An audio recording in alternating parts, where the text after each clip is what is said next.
All right.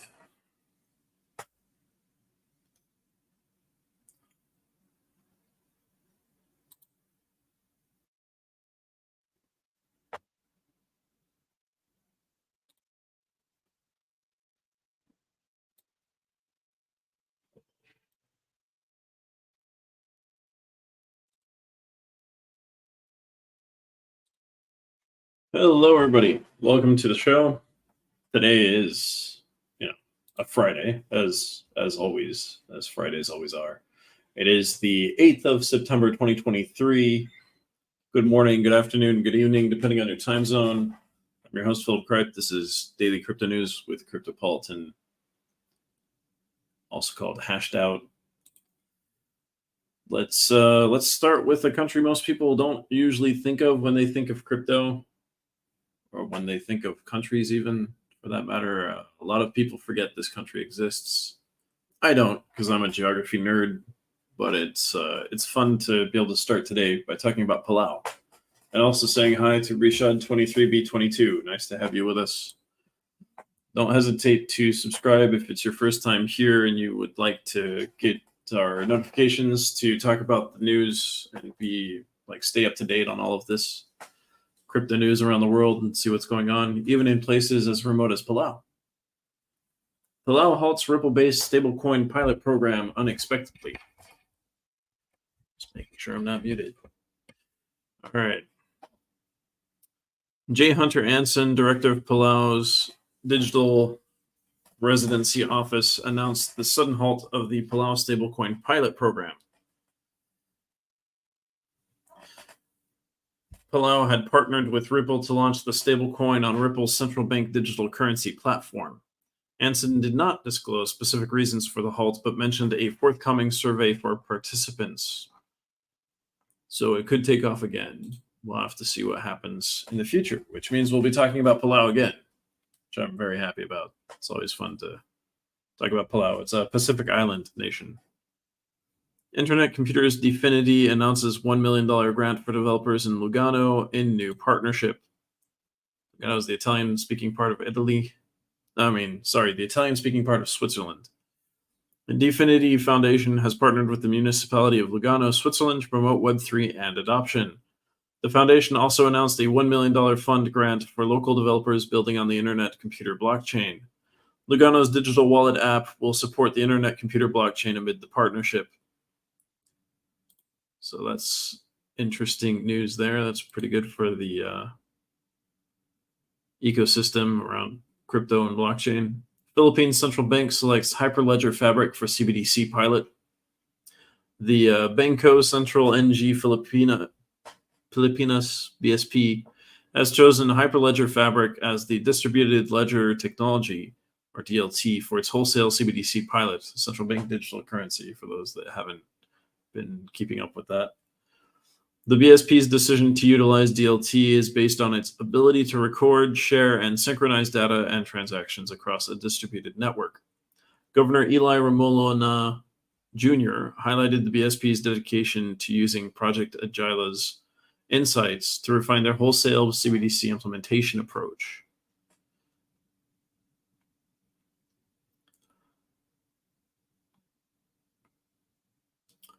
So this could be interesting. Philippines aims to have more CBDC clarity. How would this work, etc. BSP's commitment to wholesale CBDC implementation. The major Asian cross-border CBDC initiative, the M-Bridge project, is progressing. This initiative involves the Bank for International Settlements, BIS, and the central banks of Thailand, Hong Kong, China, and the UAE. We'll see how all this goes. It's very. We'll see. It takes time to get a clear picture of what's going on. FASB implements new accounting rules for cryptocurrencies. So what is the FASB, you might ask? That's the Financial Accounting Standards Board. And they've agreed to implement changes to how crypto holdings are being disclosed. The impact on corporations and the wider crypto ecosystem is what this article is all about. So the FASB chair announces the significance of the decision. The chairman is Richard Jones. He expressed the significance of this decision stating that the issue has attracted a lot of excitement from the people. He also mentioned that investors who allocate capital based on the use of financial statements will have better information to make their decisions. Christine Bodesan, a board member of the FASB, echoed this sentiment, saying that it is not often that costs out of the system and improve the decision usefulness of information. It makes the vote easy when both can be achieved. So, under the existing rules, companies are required to record cryptocurrency holdings at their original cost and are not only allowed to write them down as an impairment charge if the value drops below the original cost. However, they are not permitted to mark them up if the price of these assets increases. This method has been criticized for reflecting only one side of value changes. The new FASB rules will mandate companies to account for digital assets at their fair market value, thereby capturing frequent price fluctuations. Gains and losses from these assets will be reflected in the income statement. I feel like this was something that they talked about for the first time only a few days ago, and they're already implementing it. Australian senator warns against rejection of his crypto bill.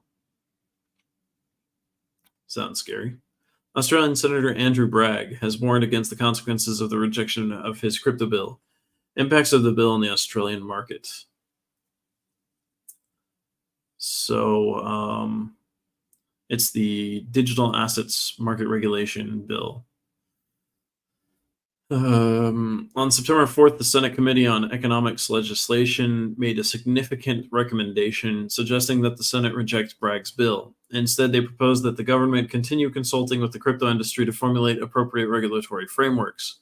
The committee's chair, Labour Party Senator Jess Walsh, explained in a report that they recommended against passing the bill because it fails to interoperate with the established regulatory landscape, creating a genuine concern for regulatory arbitrage and adverse outcomes to the industry.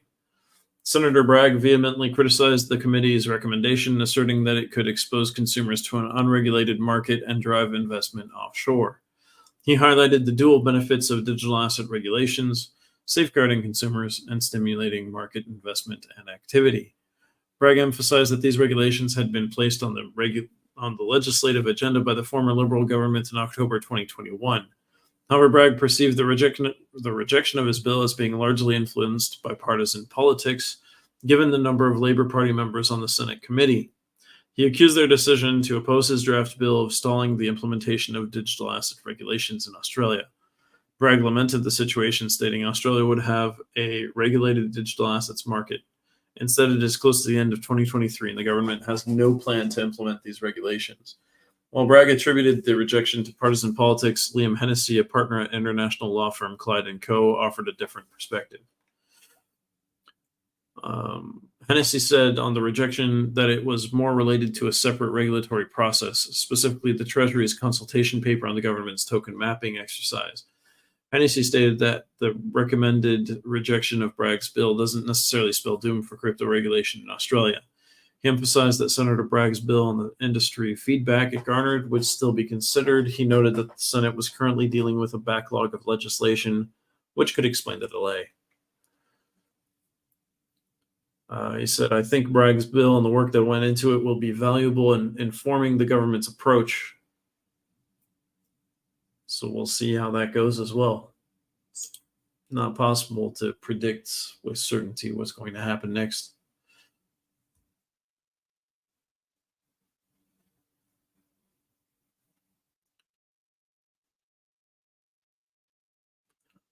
But we shall see, as always.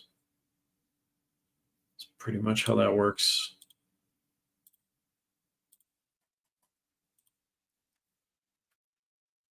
Don't hesitate to share the link to the show every once in a while as well. It can help get some more people into crypto, perhaps. That could be a nice way to use this. The benefit of the community at large. Hi, GM Moman. Nice to have you with us. So you're looking for USDT boxes. Ripple Labs chair criticizes Joe Biden's crypto policy.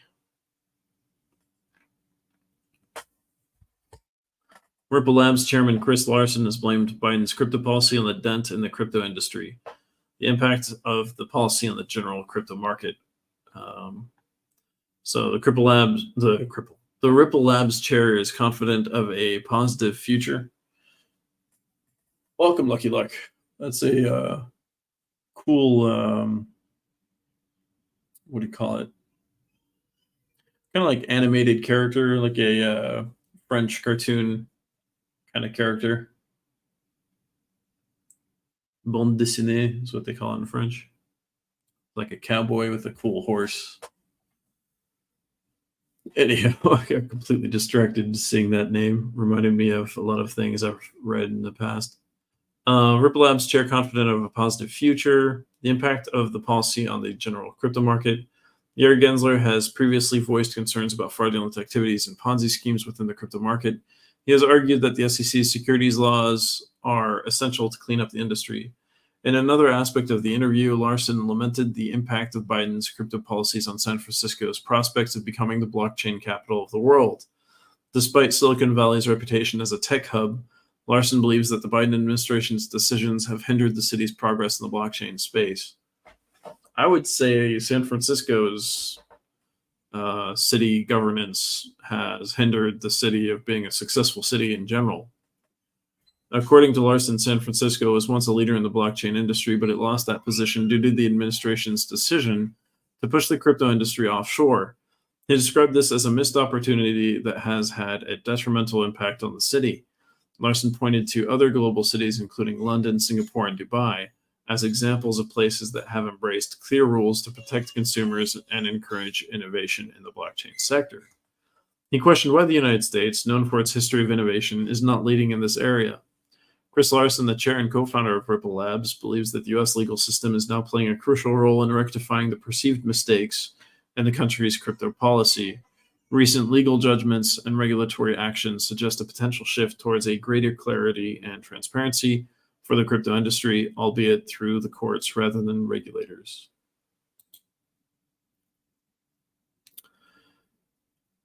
Interesting. Hi, Binance 0005A54. Nice to have you with us. All right, let's see what else is going on. DYDX Foundation's 2023 report, Crypto Insights You Can't Miss. Let's take a look. The decentralized financial world thrives on transparency, adaptability, and the fearless challenge of established norms.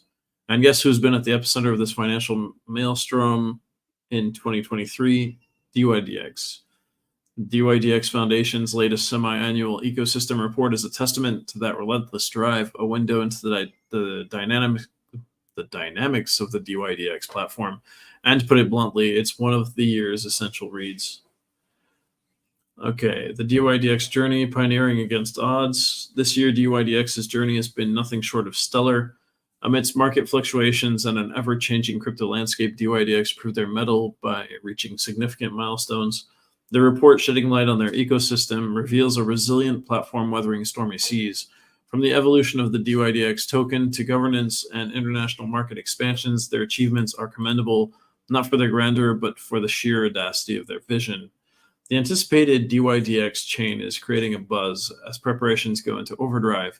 It promises to be a game changer, and while it's still in its potential launch phase, the whispers are that the token may play a central role in its security and governance. But like everything else with DYDX, the decisions lie in the hands of the community. Yes, their community-driven governance is robust, and as of now, 57 plus validators are engaging in the DYDX Trading's V4 public testnet number 2. If numbers are anything to go by, with a block time of approximately 1.8 seconds and over 2.9 million transactions, this testnet is no child's play. Governance and community where DYDX shines bright. The pulse of any decentralized platform is its community, and DYDX pulsates with energy. The report illustrates the vibrancy of their user base, with 14 governance proposals registered this year alone. On average, each vote attracted 458 unique addresses using 42.6 million DYDX. Impressed yet? Wait till you grasp the volume. DYDX's V3 protocol clocked a trading volume exceeding $240 billion in 2023. Moreover, their V3 platform has now surpassed the $1 trillion mark in cumulative trading volume. Staggering, isn't it? Yet it's not just about numbers. DYDX has made waves socially, marking their presence at over 10 major industry events. They've harnessed community participation through proof of attendance protocols and DYDX quests. The results: as of the end of August, 55,400 quests were claimed, encompassing 131 POAP events and 5,708 POAP holders. DYDX's commitment to democratizing access to financial opportunities doesn't go unnoticed. Their approach to transparency, their commitment to decentralized governance, and their unwavering focus on the community have positioned them as a force to reckon with. The transition to the DYDX chain is but a step toward this financial democratization. Hi, 123 Arjun. Nice to have you back. And Billionaire 362, hello. Hello also to Litips and GM Moment. Nice to have you guys with us.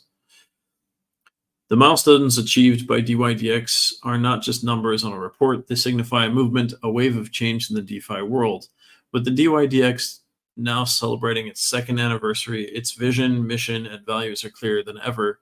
Their dedicated efforts in user education, expanding the ecosystem, and promoting the brand, especially with the impending launch of the DYDX chain, have set them apart. The potential of DYDX is unparalleled, and their journey towards complete decentralization stands as a pivotal chapter in crypto history. In a nutshell, DYDX isn't just a platform, it's a revolution. They've not just survived, but thrived, challenging the status quo and rewriting the rules of the game. Their 2023 report is not just a list of achievements, but it's a testament to the brave, outspoken, and critical world of decentralized finance. And for those of us watching, the message is clear. Brace yourselves, the best is yet to come. Cool. U.S. House Financial Services Committee to gather for a digital dollar dilemma hearing on September 14th. What?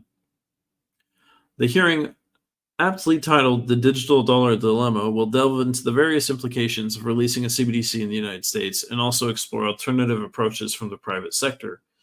During the summer months, when the lawmakers were largely in recess in August, the issue of CBDCs gained prominence as a significant policy position for some presidential candidates gearing up for the 2024 election.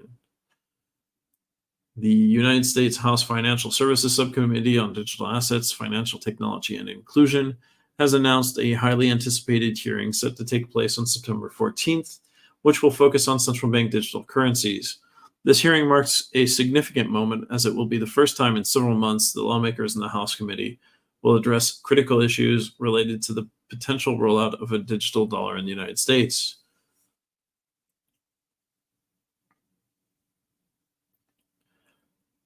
This discussion comes at a pivotal time, just a couple of weeks before Gary Gensler, the chair of the U.S. Securities and Exchange Commission, is scheduled to testify before the full committee. The decision to hold this hearing highlights the growing importance of digital currencies and the urgent need to address the potential impacts and opportunities they present. During the summer months, when the lawmakers were largely in recess in August, the issue of CBDCs gained prominence as a significant policy position for some presidential candidates gearing up for the 2024 election. Notably, Florida Governor Ron DeSantis, one of the leading Republican Party candidates and a prominent figure behind former U.S. President Donald Trump, expressed his intentions in July to ban CBDCs if he were to be elected. This stance underscores the diverse opinions surrounding digital currencies within the political landscape. Another Republican candidate in the 2024 presidential race, Vivek Ramaswamy, has also voiced criticism against CBDCs. He went so far as to draw parallels between CBDC technology and China's controversial social credit system, raising concerns about potential privacy and surveillance issues associated with digital currencies. Within the U.S. Congress, various legislative approaches have been proposed to address the complex challenges linked to the rollout of a CBDC in the country. Some lawmakers have considered limiting the authority of the Federal Reserve when it comes to issuing a digital dollar. Additionally, at the state level, several U.S. states have taken matters into their own hands by passing bills that explicitly prohibit the use of CBDCs as payment options, with Florida being one such state to adopt such measures. So there's a lot going on there. Hi, is Cinemodoriba and Raj Hezi and Amawari. Nice to have you guys with us. Again, I recognize some of those names. Taiwan takes aim at offshore crypto exchanges with new regulatory guidelines. Taiwan's Financial Supervisory Commission is finalizing a set of guidelines aimed at regulating offshore cryptocurrency exchanges, with the draft expected to be released by the end of the month. The move aims to enhance transparency and investor protection in the crypto trading process. Offshore exchanges, including industry giant Binance, will need to comply with these new regulations, particularly anti-money laundering (AML) requirements, to continue operating in Taiwan. Non-compliance will result in a ban from the Taiwanese market. Taiwan's regulatory tightening comes at a time when the global crypto industry is under increased scrutiny. The FSC's guidelines could potentially set a precedent for other countries looking to regulate offshore crypto exchanges. So this could have more than an effect just on Taiwan then.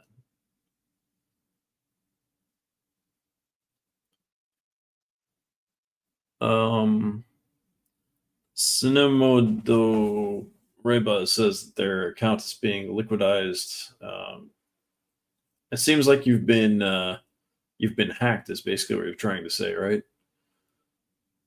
Maybe you should move all your crypto somewhere else if you can still do that, or if you don't have. I mean, you have to get access again somehow.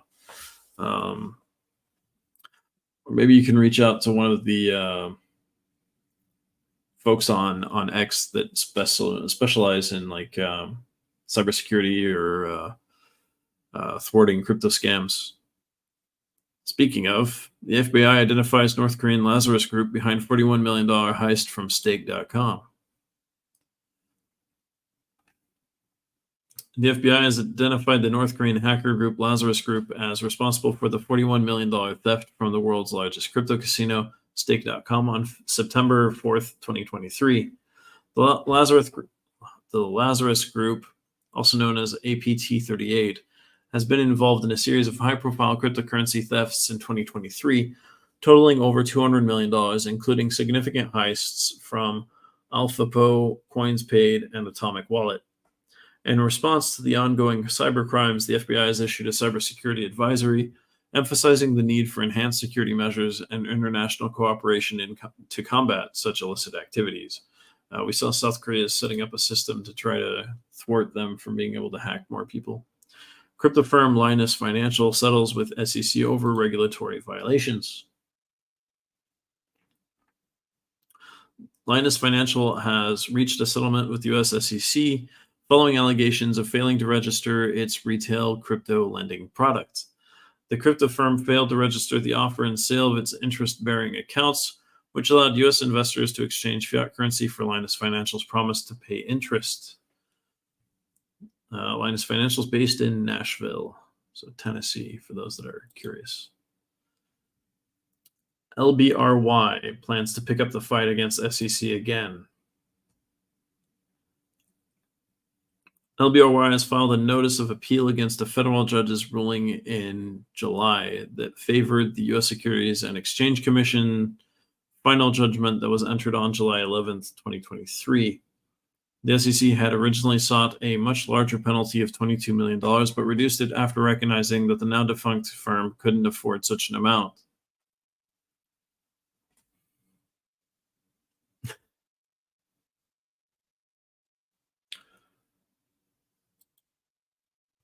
We'll see how that goes. Crypto Whale loses $24.23 million in major Ethereum phishing scam. Somebody's phishing whales. A prominent crypto investor known as Crypto Whale, lost $24.23 million in a phishing scam on September 6th. The investor's Ethereum address 0x13E382 was compromised through unauthorized increase allowance transactions. The stolen assets, including RETH and STETH, were transferred to two separate addresses, one linked to multiple crypto phishing domains. That doesn't sound good. Chinese yuan continues to dive. Things are getting worse. China's yuan has hit its lowest value since 2007. Exports have decreased for the fourth consecutive month in August. The yuan's drop is largely attributed to disappointing economic data and a stronger US dollar. Yeah, a lot of countries have stopped buying things from China as they see China's geopolitical side of things. Also, China's consumer market itself hasn't consumed as much as it usually would. China's demand crisis sparks global economic fear. Oh, there we go. Demand. This is what I was talking about. China's weakening demand is a major concern at the G20 summit, which I know Rishi Sunak, the prime minister of the UK, just landed in India a little while ago. So that's starting soon. President Xi Jinping's absence from the summit is notable, with Premier Li Qiang representing. China's economic fragility doesn't majorly affect other big economies directly due to its self-sufficiency. It is having an effect on other countries, but mostly in Asia right now. We'll see what effect it has on Europe and North America. Survey reveals the exact salary Americans need for comfort. Curious. What's the cost of living and what comfort do you need?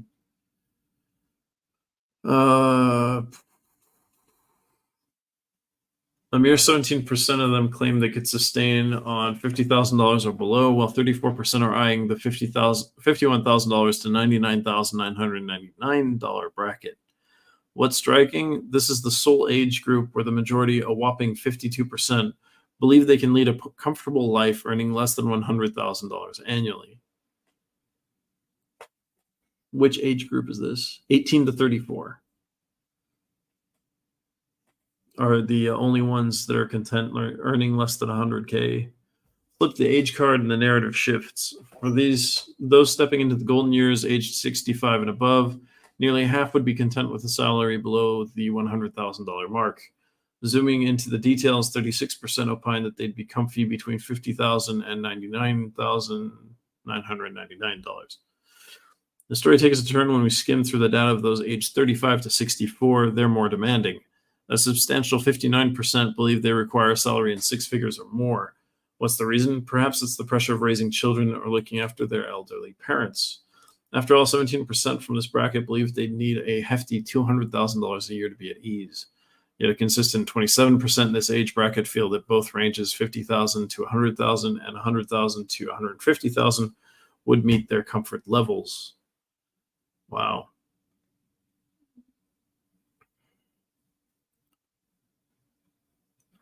Surprisingly, when asked about their ideal earnings, Americans aren't shooting for the stars. About 51% hope to earn between $50,000 and $150,000 annually.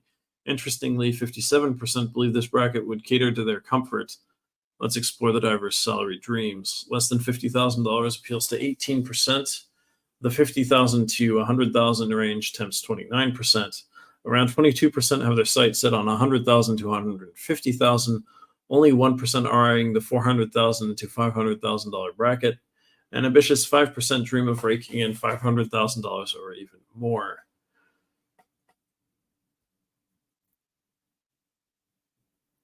An intriguing trend emerges from the youngest demographic, ages 18 to 34. They're more inclined towards a bigger paycheck, with 7% of them dreaming of salaries of $500,000 or more, compared to the 5% average across other age groups.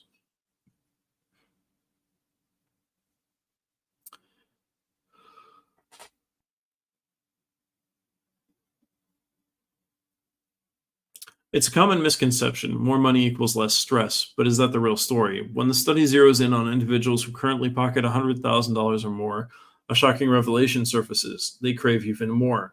A significant portion from this group, 32% to be precise, stated that they'd need to earn at least $200,000 annually to achieve that elusive comfort level. In contrast, those earning below $50,000 or below, or between $50,000 to $100,000, expressed more modest aspirations, with only 7% and 9% respectively stating the need for a $200,000 annual income for contentment. Interesting. So people need to learn to be content with what they have, I guess. SBS Ryan Salame will plead guilty in FTX case. In a not all that dramatic twist to the cryptocurrency saga that has captivated Wall Street, former FTX executive Ryan Salame is set to publicly admit guilt this week. This development is happening right on the eve of the much anticipated trial against FTX founder SBF. Let's see. Salame's admission of guilt is not the first crack in the once seemingly impenetrable wall surrounding FTX's former top brass. He joins the company of 3 other former executives who have similarly struck deals with the prosecutors. The isolation around Bankman-Fried intensifies as those once within his inner circle, including former FTX execs Carolyn Ellison, flip allegiances. Salame's forthcoming guilty plea is far from benign, having been one of Bankman-Fried's most trusted allies. His confession is likely to fortify the criminal case against the FTX founder. One of the allegations against Salame, shared by Bahamian regulators, reveals that FTX improperly used customer funds to offset losses at its sister company, Alameda Research. Such revelations not only underscore the financial mismanagement, but also hint at deeper-seated ethical and regulatory breaches. Salame, along with Ellison, Wang, and Singh, were the crucial cogs in the machinery of Bankman-Fried's cryptocurrency empire. This empire was once the darling of blue-chip investors like Sequoia Capital. Their collective involvement in the business operations makes their testimonies potentially damning for Bankman-Fried, who is set to face the courtroom on October 2nd. However, Salame was not just an executive. His roots trace back to Lenox, Massachusetts, where he invested in 4 restaurants. Furthermore, bankruptcy documents suggest a complex financial relationship between Salame and Bankman-Fried, with Salame receiving a whopping $55 million in loans from FTX's top dog. Bankman-Fried's trial, slated for early October, will focus on charges of fraud and conspiracy linked to the dramatic implosion of FTX in November 2022. Salame's admissions included unlawful political contributions and operating an unlicensed money transmitting business. As part of his plea deal, Salame agreed to hand over assets, including $6 million, 2 properties in Massachusetts, and a luxury vehicle. Interestingly, the bigger picture reveals more about FTX's operations. Bankman-Fried, now staring at serious allegations, reportedly siphoned off billions from FTX customer deposits to cover losses at Alameda Research. The cherry on top? Massed political donations exceeding $100 million intended to mold cryptocurrency regulations. Salame and Singh were the alleged conduits for these concealed contributions. Salame, with his history at Ernst & Young and Circle Internet Financial before joining FTX, was more than just an exec in the shadows. He turned into a political influencer, generously donating over $24 million to Republican campaigns in 2022 alone. Behind the scenes, he was potentially a part of Bankman-Fried's grand plan to influence lawmakers' stance on cryptocurrency. So this is probably going to spell some doom and gloom for Bankman-Fried's chances in court. Hi, Binance user 57564. Nice to have you with us. Oh, hi, 7726283332. Nice to have you with us as well. Hello, Lasantha Jaya Surya. Twiworld to the moon. Web3 to the moon. Cool. Hi, Binance user 57564. Hi, SBD 731. Nice to have you all with us. It's great to have you here with us on this Friday as we go through the latest news. Aura Blockchain Consortium announces new CEO. The Aura Blockchain Consortium, a Swiss nonprofit association that includes Louis Vuitton and Prada, has named IT entrepreneur Roman Carrere CEO. Roman Carrere has over 15 years of experience as a tech entrepreneur advising luxury brands and Web3 startups on their digital policies. Aura provides member companies with NFT minting, software as a service, and authentication functionality on an Ethereum-compatible permissioned blockchain. Fascinating. I hope that goes well for him and them. We shall see. CFTC takes decisive action against leading DeFi protocols. Let's see if we can get which ones. The CFTC penalizes OpenZeroEX and Deridex for failing to register their derivatives trading offerings and other regulatory oversights. The action emphasizes the importance of DeFi platforms operating within legal boundaries, even as the sector continues to innovate and evolve. This is all announced on September 8th. The primary charges against Theradex and Open revolved around their failure to register as a swap execution facility or designated contract market. Additionally, they did not register as futures commission merchants.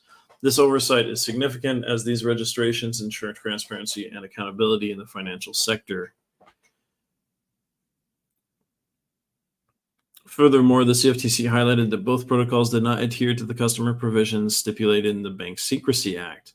This act is pivotal in preventing money laundering and ensuring financial institutions maintain appropriate records. But that's not all. All three firms, including 0x, were indicted for unlawfully offering leveraged and margined retail commodity transactions in digital assets. Such offerings can pose significant risks to investors, especially if they must be adequately informed and protected.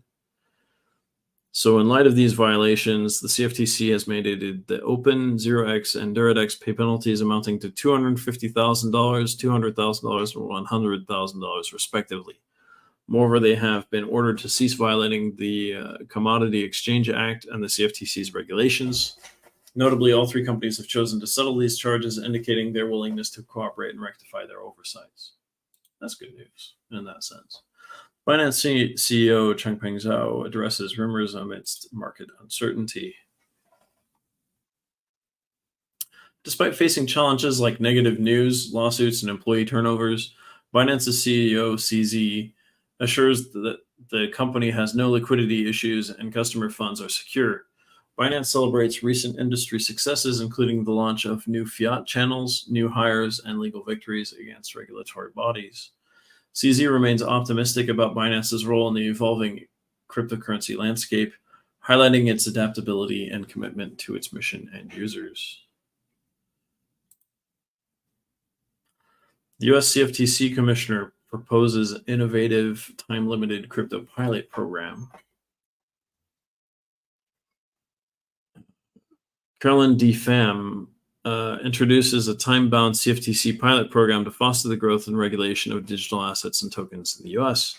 The proposal faces potential challenges due to political dynamics within the CFTC and differing views on crypto regulation. And we'll see more about what could happen from that in the future. Casa Wallet unveils Ethereum transaction relay service for enhanced user privacy. Someone almost crashed their car outside. Hi, anonymous user BC92C and Wahid DZ2M29. Casa Wallet has introduced a new Ethereum transaction relay service known as the ETH Pay Wallet to enhance transactional privacy for its users. The ETH Pay Wallet serves as a single signature alternative that acts as a relay for transactions, effectively severing the on-chain link to Casa, thereby offering an added layer of privacy. This new feature comes after the launch of Casa's multi-signature Ethereum self-custody vault in June 2023 and aims to address user concerns about the exposure of the Ethereum addresses. Coinbase challenges U.S. regulatory climate, aims for crypto-friendly nations. Coinbase's vice presidents for international business and international policy, Nana Murugesan and Tom Duff Gordon, identified the European Union, the United Kingdom, Canada, Brazil, Singapore, and Australia as their near-term priority markets. Murugesan and Duff Gordon noted that many parts of the world are making significant progress in creating crypto-friendly regulatory frameworks, except for the US. The exchange also aims to engage with the Group of 20 to advocate for the development of global cryptocurrency standards. Block Earner unveils new crypto-backed loan for Australian market despite crypto unclarity. Block Earner, an Australian fintech company, is moving forward with its plans to launch a cryptocurrency-backed loan product, despite facing legal action from the country's financial regulator over alleged unlicensed financial product offerings. The company has taken a cautious approach in designing the new loan products to align them with existing licensing models, aiming to ensure compliance with Australian financial regulations. We'll see how that goes. What is the future of BRICS amid China's nosediving economy? China's economic woes trigger global worries about the stability of BRICS and how the crash of the Chinese market stands to affect de-dollarization. China's President Xi Jinping informed the BRICS group that the country's economy was resilient and its commitment to the future remained unchanged. China continues to suffer the effects of COVID-19 more greatly than any other nation in the world.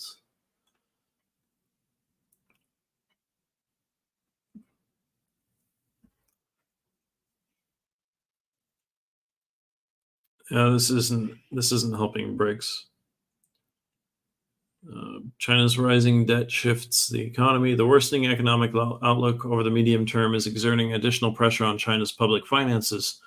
While reform momentum has faltered, prior to the pandemic, the preceding decade witnessed a rise in debt levels.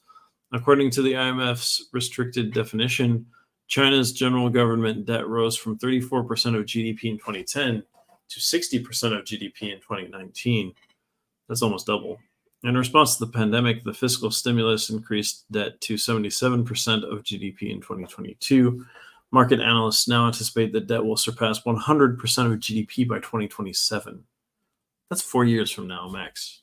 Probably less than 4 years. According to the IMF's broader definition, which includes local government financing vehicles, or LGFVs, the other off-balance sheet entities' debt is significantly higher, and the debt trajectory over the medium term is steeper. It actually gets worse in that sense. So China's economy is not looking too good. Hi, Circos and MD1104. Nice to have you guys with us.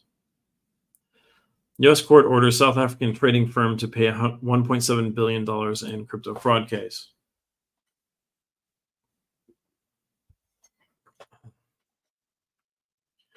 The U.S. District Court has ordered South African company Mirror Trading International, MTI, to pay $1.7 billion in restitution for operating a fraudulent Bitcoin commodity pool. MTI had falsely promised investors significant trading gains through a non-existent proprietary software or bot, leading to the misappropriation of a majority of the pooled Bitcoin. Wow. The ruling announced by the U.S. Commodity Futures Trading Commission on September 7th brings closure to an enforcement case against MTI and its CEO, Cornelius Johannes Steinberg. Founder of defunct Turkish crypto exchange Thodex, sentenced to over 11,000 years in prison. Farouk Fatih Özer, the founder of the now defunct Turkish cryptocurrency exchange Thodex, along with his sister Serap Özer and brother Guven Özer, has been sentenced to a staggering 11,196 years, 10 months, and 15 days in prison, as reported by local media. Thodex abruptly ceased operations in April 2021, leaving over 400,000 users bewildered and unable to access their deposits, which amounted to a staggering $2 billion in various cryptocurrencies. Is that worth 11,200 years in prison?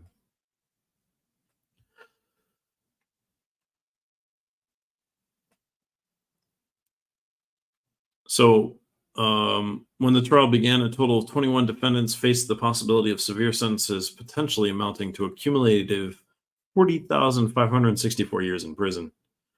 However, as the trial concluded, the Anatolian Ninth Heavy Penal Court rendered its verdict. Surprisingly, 16 of the 21 defendants were acquitted of the charges against them. Furthermore, 4 of the 7 individuals who had been in custody to their alleged involvement were released as a result of insufficient evidence. Nonetheless, the remaining defendants received varying prison sentences corresponding to the gravity of their offenses. This sent shockwaves through Turkey, where cryptocurrencies had gained popularity as a means of safeguarding assets against rampant inflation and the sharp devaluation of the Turkish lira. The last time we checked on this show, the inflation rate in Turkey was 65%, I believe, which is crazy. OKX and Circle introduced USDC features on OKX Wallet and DEX Aggregator. OKX and fintech firm Circle have jointly launched innovative USDC features on the OKX Wallet and OKX DEX Aggregator. marking a significant milestone in Web3 technology.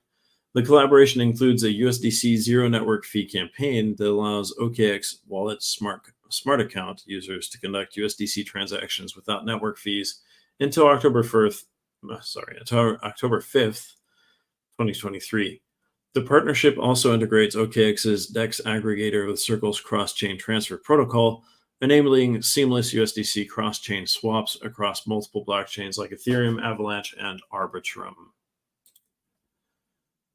Latin American currencies over the week. Brazil's inflation increases less than expected. In Brazil, the real saw a 0.1% increase against the dollar as inflation came in lower than expected as Latin American currencies fell. Despite Brazil's significant economic growth in the first half of the year, tax revenue has sharply declined. The UAE and Brazil have formed a partnership to exchange knowledge and expertise in economics through the UAE's Government Experience Exchange Program. Argentina's presidential candidate advocates for dollarization to revive the crippling economy.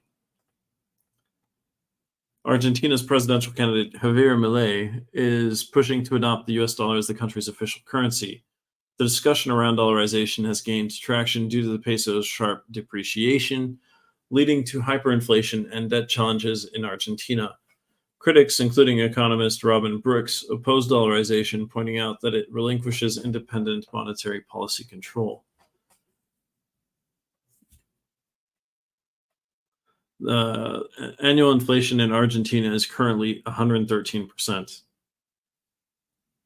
And the dollar has appreciated by approximately 240% against the peso since the end of 2021.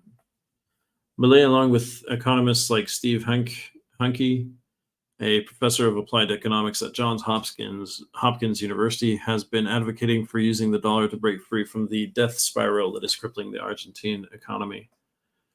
However, even if Milei were to secure victory and overcome public resistance to dollarization, there would be essential groundwork to cover. The central bank must accumulate sufficient dollar reserves not only to buy up all the currency in circulation, but also to offer a reliable buffer to banks in the event of a potential surge in withdrawals. According to local analysts, net foreign reserves are estimated to range from a negative $6.5 billion to as low as negative $9.9 billion. That is approximately $50 billion short of what might be required for a successful dollarization transition. It's worth noting that the Central Bank of Argentina does not disclose its net foreign reserves, only its total reserves, which encompass various illiquid assets. The country might seek to raise funds from foreign investors through bond market activities while potentially adjusting the official exchange rate to bridge this gap. Interesting. Some experts, like Robin Brooks, the chief economist at the Institute of International Finance, have voiced opposition to the idea of dollarization. Milei also mentioned that he would seek additional dollars from the International Monetary Fund, considering the country's substantial debt burden.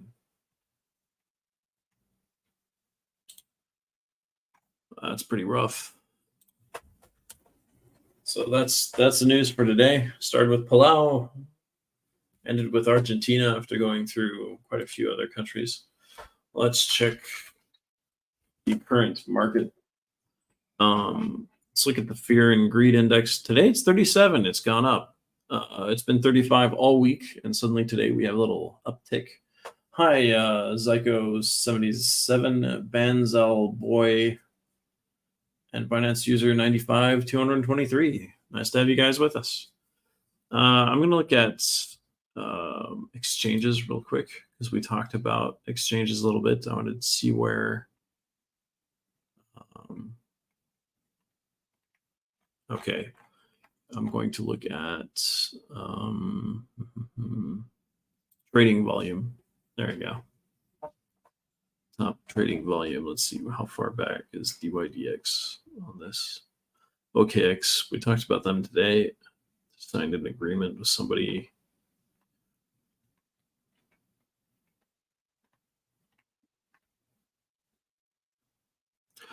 There are a lot of really big marketplaces. DYDX is the DEX. There we go. I was expecting them to be mixed for some reason. So by trading volume, what do we have? DYDX is number one. in decentralized exchanges. We talked about them today. Volume graph for the last 7 days is really strange, like this huge dips and everything. So that's interesting to see. Very different from Uniswap. I mean, the general gist is the same, but there are some major spikes that happen at Uniswap that don't happen at DYDX. That's interesting. So, and the Kind protocol doesn't follow those at all. It's completely different. That's fascinating. All right, let's go back to cryptocurrencies. Take a look at the top few, and then we'll look at the biggest winners and biggest losers again. So Bitcoin is up 0.86% in the last 24 hours, meaning it's down 0.03% in the last 7 days. It's at $25,901.59. Ethereum is at $1,631.92, up 0.21%. BNB is up 0.26% to $214.64. XRP is at 50 cents 06, up 0.32% in the last 24 hours. Cardano's ADA is up 0.19% in the last 24 hours to 25 cents 44. Dogecoin is down 0.06% in the last 24 hours, up 0.05% in the last hour to 6 cents 301. Sol is up 0.75% to $19.60. I think I'll stop there as far as this. We'll look at the biggest winners. XDC on the XDC network up 6.55% to 5 cents 762. Kronos's CRO token is up 4.09% to 5 cents 257. Theta on the Theta network is up 2.13% to 63 cents 38. And then Stellar's XLM is up 2.14% to 12 cents 51. And those are the only ones above 2%. Let's go to our biggest losers. And I'll only do the ones that are losing more than 2% in value in the last 24 hours. Synthetics is SNX is down 6.66% down to $2.19. DYDX is down 3.34% to $1.99, just hovering at at the $2 range right there. And then Kava is down 2.38% to 66 cents 16. So that's pretty much everything there. Hi Mustafa 2007, Binance 0B 30D, and Aziz Ulislam Joni. Hi, nice to have you with us. Don't hesitate to subscribe to get updates so you can see when we're going live. We'll be going live again Monday. Also planning on doing the next American primary debate whenever that happens on here to go over what kind of effects it might have on crypto, the different policies they discuss.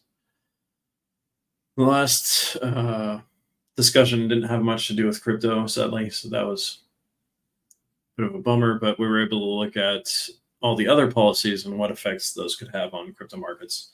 Hi, Dilshan 5515. Nice to have you with us. So that's a bit of that. And then see what else is going on. Don't hesitate to read Cryptopolitan.com during the weekend. I'll cover everything that was newsworthy on Monday.